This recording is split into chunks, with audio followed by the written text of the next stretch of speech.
Hey guys, welcome to my channel, and in this video I'm going to show you how to hard reset your Tecno phone. Okay, to perform a hard reset on your Tecno phone, first press and hold the power button. Now simply tap to power off.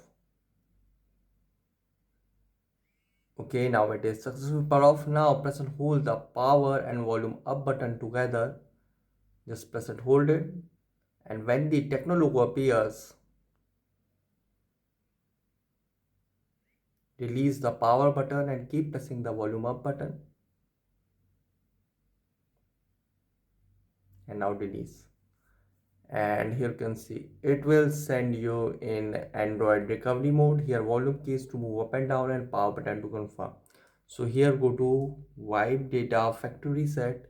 Here go to wipe data factory reset and confirm, and you can see wipe all user data. This cannot be undone. Go to factory data reset and confirm, and you can see on bottom data wipe complete. Now what you have to do, simply reboot system now. So guys, this is the method to perform hard reset on Tecno phone easily. Guys, thanks for watching. If you have any query related to this video, let me know in comment section below. Please like, share, subscribe and click on bell icon for the latest updates.